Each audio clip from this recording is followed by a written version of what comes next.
এখন বাজে সকাল 11টা। একটু আগেই আমি ঘুম থেকে উঠেছি। এখন আমি ব্রেকফাস্ট করব। তোমরা যারা আমার রেগুলার ব্লগ দেখো তারা জানোই আমার প্রত্যেক দিন রাতে ঘুমাতে অনেকটা লেট হয়ে যায়।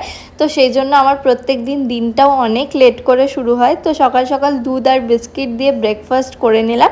আর আজকের ওয়েদারটা ভীষণই সুন্দর, একদমই ভ্যাপসা গরম লাগছে না। দেন আমি স্নান টান করে চলে আসি দোকানে। বাবা বলল যে একটু দোকানটা পাহারা দিতে, কারণ বাবা যাবে হচ্ছে দোকানেরই কিছু জিনিসপত্র আনতে।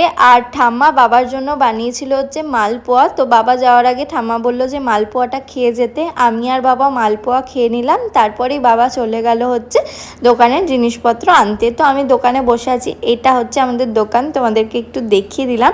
দেন বাবা 1 ঘন্টা পরেই চলে আসে। তারপরেই আমি ঘরে চলে আসি। কালকে রাত্রিবেলায় বাবা মিক্সড ফ্রাইড রাইস বানিয়েছিল, সেটাই একটু বেঁচে গেছিলো। সেটা দিয়ে আজকে আমি আমার লাঞ্চটা কমপ্লিট করলাম। তো থ্যাঙ্কস ফর ওয়াচিং।